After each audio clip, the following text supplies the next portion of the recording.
Di awal cerita, kita diperlihatkan dengan tebing bebatuan di Amerika Timur. Becky dan pacarnya, yang bernama Dan Connor sedang memanjat tebing, bersama best friend Becky yang bernama Hunter. Mereka sangat bersemangat menuju atas tebing, akan tetapi Dan pacarnya Becky dikejutkan dengan kadal gunung, yang menyebabkan ia terjatuh hingga tewas.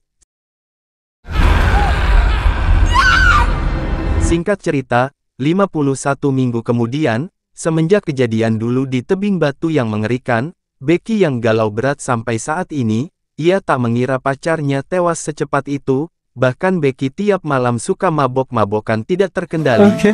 Ayahnya Becky yang bernama James Connor, ia sangat sedih melihat kondisi putrinya, yang hilang semangat hidup, selalu pergi ke bar, dan selalu melawan orang tua. Do you know what I need, Dad? I need you to leave me alone. Setelah di rumah, saking parah galaunya, tiap malam Becky yang merindukan pacarnya, ia suka berhalu menelpon nomor pacarnya yang udah mati. Seketika si Hunter best friend Becky main ke rumah untuk menginap, karena ia satu-satunya teman Becky yang peduli, selalu menemani susah senang bareng, mensupport Becky di saat keadaan down.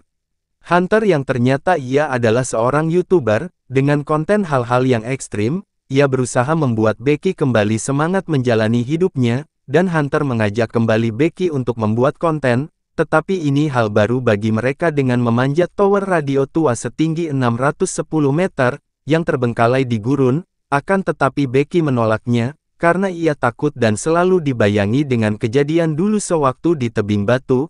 Hey, it's okay. Singkat cerita, pagi pun tiba Becky yang baru bangun. Ketika melihat abu kremasi pacarnya, ia teringat dengan ajakan Hunter semalam, seketika punya ide untuk menaburkan abu kremasi pacarnya di atas tower. Alhasil Becky yang nolak ajakan Hunter semalam, tapi sekarang Becky mengiyakannya. Hunter yang sangat bahagia mendengarnya, mereka pun bergegas berangkat menuju tower radio tersebut. Let's climb your stupid tower. Oh my God, Becky, I'm so excited. Saat di perjalanan, tiba-tiba ayahnya Becky menelpon, tetapi ia menghiraukannya, bahkan Becky tak memberitahu ayahnya tersebut. Malam pun tiba, karena jarak lokasi tower yang sangat jauh, mereka pun beristirahat di sebuah motel terdekat untuk menginap. I have to be doing dangerous shit to keep my blood pumping. Or why not be yourself? You are awesome. Setelah pagi, mereka pun bergegas melanjutkan perjalanan kembali. Hunter yang tidak hati-hati, karena ia menyetir sambil bikin video, mereka hampir tertabrak truk di saat akan menyeberang. Holy shit! Singkat cerita, sesampainya di area tower, Hunter sangat kecewa karena jalan masuk towernya ditutup. Alhasil mereka pun harus meninggalkan mobilnya dan berjalan kaki sejauh 2 km. Di tengah-tengah perjalanan, mereka dikejutkan dengan burung pemakan bangkai, sedang memakan rusa liar yang masih hidup. Mereka yang kasihan segera mengusir burung tersebut. Hunter memoto rusa dan mempostingnya di Instagram. Survival of the fittest, right?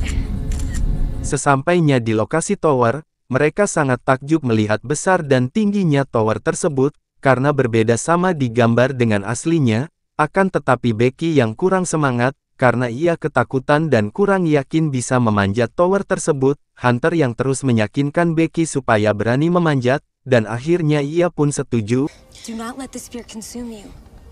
And let's do this. Mereka pun bergegas naik dengan perlindungan tali penghubung seadanya. Terlihat tower udah tua yang terbengkalai, tidak terawat dan sudah berkarat, bahkan sebagian bautnya udah terlepas. Akan tetapi mereka menghiraukan bahaya tersebut.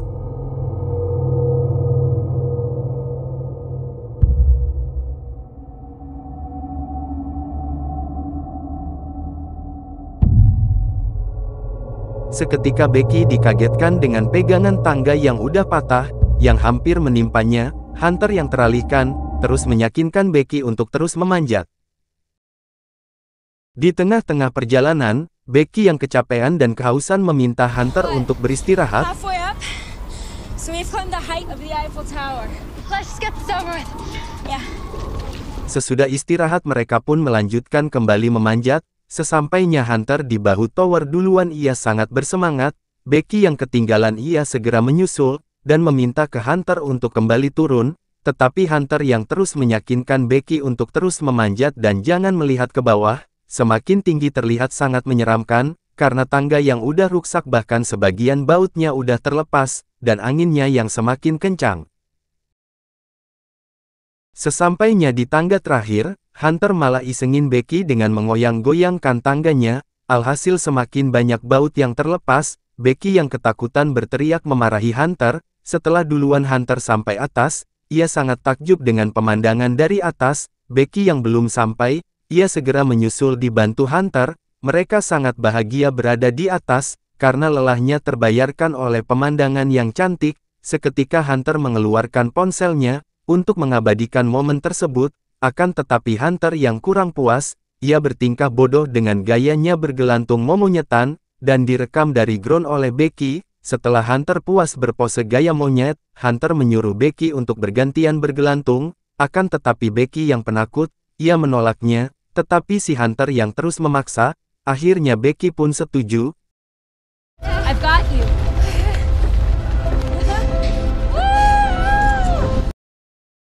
Setelah mereka puas bergaya monyet, Becky segera menaburkan abu kremasi pacarnya. Sesudah puas di atas, mereka bersiap-siap untuk turun ke bawah. Diawali Becky turun duluan, tiba-tiba tangganya terlepas dan menjatuhkan Becky, tetapi masih beruntung, Becky terselamatkan oleh tali penghubung mereka. Becky berteriak ketakutan meminta tolong ke Hunter untuk menariknya. Hunter yang melihatnya sangat terkejut, ia bergegas menarik Becky ke atas sekuat tenaga, dan akhirnya Becky pun selamat dari maut. I just died almost. Akan tetapi mereka tidak bisa turun, karena semua tangganya udah terjatuh, ditambah di atas tidak ada sinyal.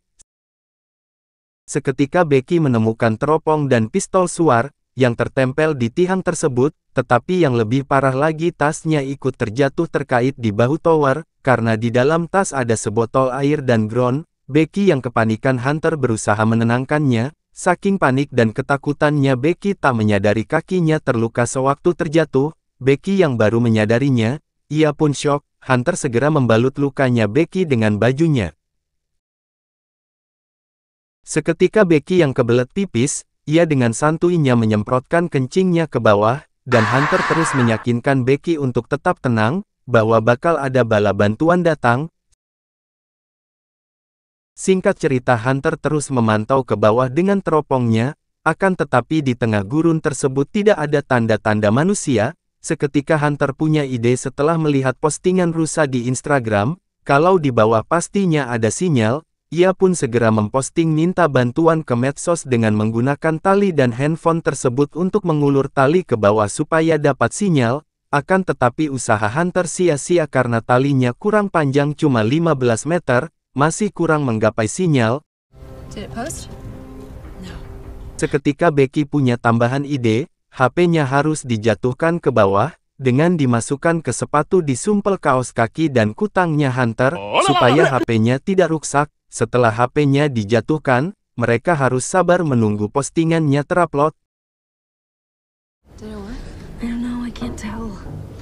5 jam pun berlalu, Hunter terus memantau ke bawah. Tiba-tiba ia melihat Pak Tua dan anjing yang sedang lewat. Mereka terus meneriaki Pak Tua tersebut supaya teralihkan. Akan tetapi saking tingginya posisi mereka, suara mereka terpecahkan oleh gemuruh suara angin. Ditambah Pak Tuanya sedang menelpon. Becky melemparkan sepatunya, tetapi usaha mereka sia-sia. Pak Tua tidak teralihkan dan pergi semakin jauh.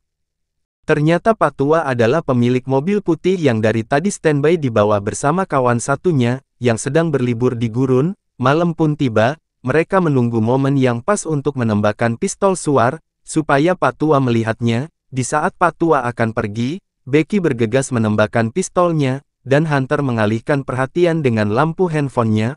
Otomatis Pak Tua teralihkan dan melihat Becky dan Hunter di atas. Pak Tua yang melihat mereka pun terkejut. Akan tetapi Pak Tua bukan menolong Becky dan Hunter, mereka malah mencuri mobilnya Hunter yang terparkir gak jauh dari mereka. Becky dan Hunter yang mengira Pak Tua akan menolongnya, tetapi malah mencuri mobilnya. Ia sangat sedih dan marah, tidak bisa berbuat apa-apa. Tengah malam pun tiba, Hunter yang ketiduran dan hampir terjatuh, Becky dengan sigap menyadarkannya, dan terus mencari topik pembicaraan supaya tidak mengantuk. Pagi pun tiba, mereka yang udah terjebak 24 jam, sudah lemas tak berdaya karena kelaparan dan kehausan. Hunter yang kasihan melihat Becky, ia pun memberanikan diri turun ke bawah untuk mengambil tasnya. Be careful. I love you. Akan tetapi talinya yang kurang panjang, membuat Hunter kesusahan menggapai tasnya. Hunter mengakalinya dengan melepaskan pengait tali, dan mengayunkan tali tersebut langsung melompat ke platnya. Setelah berhasil, Hunter segera minum airnya, karena sudah kehausan dari kemarin. Akan tetapi Hunter kesusahan untuk kembali ke atas. Seketika ia punya ide dengan mengaitkan tasnya ke tali dan disusul Hunter melompat menggapai tas tersebut. Setelah berhasil, Hunter sekuat tenaga naik ke atas dibantu Becky menarik tali tersebut, beberapa meter lagi sampai atas. Karena mereka yang udah kehabisan tenaga, Hunter malah terjatuh kembali ke bawah. Becky sangat syok dikira Hunter udah tewas, tetapi Hunter yang masih beruntung, ia masih selamat jatuh pas mengenai tas tersebut. Akan tetapi tangannya Hunter cedera dan tak bisa memanjat. Alhasil mau tak mau Becky harus berjuang sendiri menarik Hunter ke atas. Sesudah berhasil di atas, Becky yang kehausan segera meminum air tersebut, dan mereka segera menulis catatan meminta bantuan dengan menerbangkan drone ke sebuah motel tempat kemarin mereka menginap. Akan tetapi karena jarak motel yang sangat jauh, drone-nya malah kehabisan baterai yang pasti akan terjatuh. Becky bergegas memutar-balikan drone-nya supaya tidak terjatuh. Hunter terus meyakinkan Becky yang putus harapan selalu mengeluh, tetap bertahan dan tetap tenang. Malam pun tiba, Becky yang bermimpi buruk, Hunter segera menenangkannya. Seketika Becky punya ide jenius, ketika melihat lampu tower di atas, untuk mengecas drone yang lowbat secara manual. Pagi pun tiba, mereka yang udah terjebak 2 hari terus mencari cara untuk bertahan hidup. Becky segera bersiap-siap untuk memanjat tiang 9 meter untuk mengecas drone-nya. Sesudah naik, Becky terus berjuang memanjat walaupun ia kelelahan, karena Hunter yang tangannya cedera parah tak bisa memanjat. Sesampainya di atas, Becky segera mengecas drone-nya dan harus bertahan lama sampai terisi penuh. Akan tetapi Becky harus bertahan juga dari serangan burung pemakan bangkai, yang terus menyerangnya, karena tertarik dengan luka bau amis dari kakinya.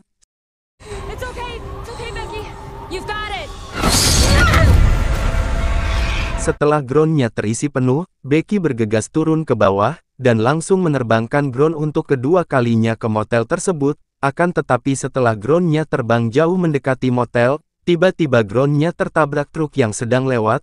Alhasil truknya berhenti dan mengecek yang tertabraknya, karena mungkin dikiranya burung. Pak sopir pun menghiraukannya dan bergegas pergi. Becky yang melihatnya, sangat terpukul sedih, marah, kecewa, karena idenya selalu gagal, dan ini satu-satunya cara harapan mereka. Di ujung putus harapannya, Becky yang sudah tak berdaya selalu berhalusinasi, di saat lagi mengobrol dengan Hunter, yang ternyata Hunter sebenarnya udah tewas, sewaktu kemarin mengambil tas, dan Becky selama 24 jam, ia ditemani arwahnya Hunter yang jasadnya masih berada di bawah. Becky yang baru menyadarinya kalau ia sendirian, ia menangis terpukul sedih, tak mengira kalau Hunter udah tewas. Malam pun tiba, Becky yang kini sendirian, tiba-tiba badai angin datang, ia berusaha berpegangan ke tiang tersebut, sambil merekam video yang terakhir kalinya untuk pesan ke ayahnya, kembali ke ayahnya Becky, yang mengkhawatirkan keadaan Becky karena tak ada kabar, dan tak pulang-pulang sudah 4 hari menghilang, ditambah nomor Becky yang gak aktif. Kembali ke Becky yang sedang tidur, ia terbangunkan oleh burung pemakan bangkai, yang sedang memakan luka robek di pahanya. Becky yang mengetahuinya, ia dengan sigap bergegas menangkap burung tersebut untuk dimakan, karena saking kelaparannya.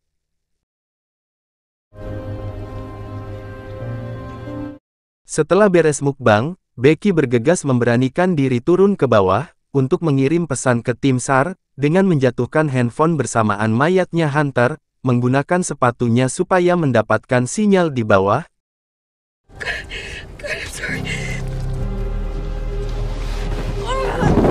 seketika Becky yang beruntung, pesan minta bantuannya pun berhasil terupload. Alhasil tim SAR pun datang ke lokasi tower tersebut dan berhasil mengevakuasi Becky, dan di akhir cerita Becky pun selamat, kembali ke ayahnya Becky, yang mengetahui posisi Becky berada. Ia bergegas menghampiri Becky menuju tower tersebut, tetapi ayahnya Becky mengira kalau Becky udah tewas. Seketika Becky pun menghampiri ayahnya, dan cerita pun tamat. No. Thought that was... Sorry.